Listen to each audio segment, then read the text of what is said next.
आज पुनः स्वागत करता हूं मैं डॉक्टर श्याम सुंदर शर्मा आप सभी का चिरायु गीता यूट्यूब चैनल पर। आजकल माता पिता के सामने एक बहुत बड़ी गंभीर और विकट समस्या आई हुई है कि बच्चों को संस्कार कैसे दें। चलो अच्छी बात है, उनके दिमाग में ये बात आई तो सही कि बच्चों को संस्कार देने की जिम्मेदारी उनकी है या बच्चों को संस्कारित करना चाहिए। लेकिन मैं तो ये कहूँगा कि सबसे पहले जिम्मेदारी आती है माता पिता की बच्चों को संस्कारित करने की। चलो, उनको इस जिम्मेदारी का ध्यान तो आया, लेकिन वो दोष देते हैं बच्चों को। बच्चों को दोष देना बिल्कुल गलत है, क्योंकि बच्चों को संस्कार दिए नहीं जाते। बच्चे अपने आप सीखते हैं। जो कुछ भी आप घर में करते हैं, आपका व्यवहार आपके समाज में, आपके ऑफिस में, आपके रिश्तेदारी में, जहाँ कहीं भी आपका जो संबंध है, जो आप काम करने की पद्धति है, सच बोलना, झूठ बोलना, समय पे ध्यान रखना, नहीं रखना, जो भी आपका आचरण है, वो आचरण आपके बच्चों के अंदर आता है, स्वतः आता है। उसे सिखाया नहीं जाता है। बच्चे अपने आप उस चीज़ को वैसे ही सीखते हैं और उसे गलत भी नहीं मानते। तो तुम जैसा आचरण करोगे वैसा ही आचरण बच्चे सीख जाएंगे, क्योंकि बच्चे तो मिट्टी है, कच्ची मिट्टी है। तुम चाहो तो उस मिट्टी से सिगार बना लो और तुम चाहो तो कोई मूर्ति बना लो।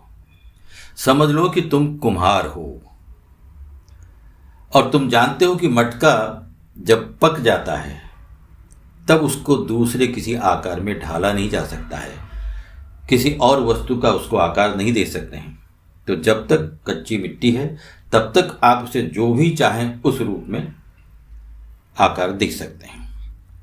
अब आचरण चाहते हो, संस्कार चाहते हो बच्चों में, जबकि तुमने अपना आचरण बदल लिया है। तुमने पूजा छोड़ दी, मंदिर जाना छोड़ दिया, सच बोलना छोड़ दिया, बात बात में झूठ बोलते रहते हो। बच्चों को घर में जो आप बताओगे, जैसे देखेंगे वो वैसा ही वो सीखने वाले हैं। आपकी गाड़ी में भजन नहीं चलते, डिस्को चलते हैं, तो वो डिस्को गाने ही सीखेंगे। अगर भजन चलेंगे तो भजन सीखेंगे। धीरे धीरे होता क्या है कि बच्चे भी समझ जाते हैं कि आप भी झगड़ा करते हैं घर में, आपके घर में भी माता पिता के बीच में, बच्चों के साथ में, दादा दादी के साथ में वाद विवाद होते हैं, बहस होती है, झगड़े होते हैं। तो वो झगड़े भी अपने आप सीख लेते हैं, क्योंकि बड़ों से उनको सीख मिलती है, सिखाया नहीं जाता है। तो तुमसे वो सीखते हैं। जब तुम अपने बड़ों को जवाब देते हो तो वो भी बड़े होकर के तुमको जवाब देना सीखेंगे, और छोटे में भी जवाब देना सीख जाते हैं। तुम अगर देरी से उठते हो तो वो भी देरी से उठेंगे। तुम अगर सुबह नहा धो करके अपना नित्य कर्म करके पूजा करते हो, घर में मंदिर है उसमें बैठते हो, अगर 5 मिनट 10 मिनट भी बैठते हो, उनमें ये संस्कार आते हैं। जब तुम ये सब नहीं करते हो तो बच्चों को क्या होता है, लाड़ प्यार में तुम अपना काम करने के लिए, अपनी गलतियां छुपाने के लिए, उनको भुलाने के लिए बच्चों की जिद पूरी करते रहते हो। और ये जिद बच्चों का एक हथियार बन जाती है। उसे मालूम है कि रोने से, तोड़फोड़ करने से, चिल्लाने से, जिद करने से तुम उसकी सारी बातें मान लोगे, और वो उस हथियार का बार बार उपयोग करते रहता है। अब धीरे धीरे तुम बड़े हो गए हो, माता पिता की अनसुनी करने लगे हो, इतने बड़े हो गए। वे तुम्हें बिना मतलब की बात करने वाले लगते हैं, उन्हें चुप करने के लिए कहते हो तुम।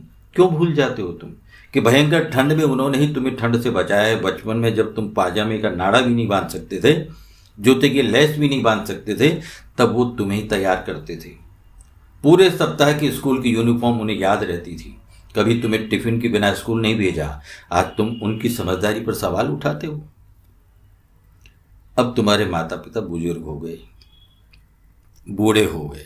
ये सारी चीजें बच्चे आपके घर में ऑब्जर्व कर रहे हैं। वो देख रहे हैं हमारे माता पिता अपने माता पिता के साथ में किस तरीके का व्यवहार कर रहे हैं, और वही सीख रहे हैं। भगवान ने श्रीमद् भगवद गीता में कहा है, यद्दाचरति श्रेष्ठ तत्त देवेत्तरो जनः स यत् प्रमाणम कुरुते लोकस्तदनु वर्तते।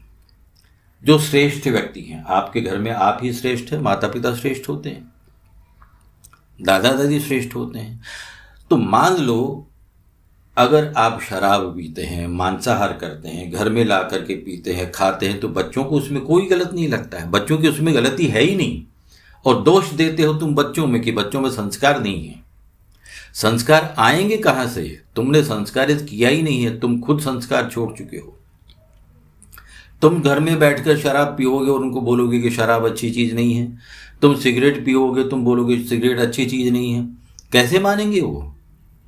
मन में हंसेंगे वो तुम्हारे ऊपर। ये सारी चीजें हैं कि आप श्रेष्ठ हैं, तो माता पिता की जिम्मेदारी बनती है कि बच्चे संस्कारित हों। मगर तुम तो चाहते हो कि बच्चों का ये दोष है और ये दोष दूर हो जाए, कोई जादू की छड़ी नहीं है। ऐसा करने के लिए तुम्हें संस्कारित होना पड़ेगा, तुम्हें अनुशासित होना पड़ेगा। लेकिन होता क्या है, इस दौड़ धूप की दुनिया में अर्थ अर्जन करने में, अपना नाम प्रतिष्ठा समाज में बढ़ाने के लिए, अपना ओहदा बढ़ाने के लिए तुम जो भी चाहते हो करते हो। वो सही है या गलत है वो नहीं देखते, केवल तुम्हें वो प्राप्त करना है। प्राप्त करते करते तुम संस्कार भूल गए, न बच्चों को दिया न अपने संस्कार रखे। अब तुम्हारे माता पिता बड़े हो गए, वो तुम्हें बोझ लगने लगे हैं, उनको तुम वृद्धाश्रम में छोड़ के आते, शर्म नहीं आती? जिन्होंने पूरी जिंदगी तुम्हारे लिए अपनी खपा दी है, एक पल के लिए तुम्हें कोई दुख दर्द न हो, हमेशा ऐसा सोचा है।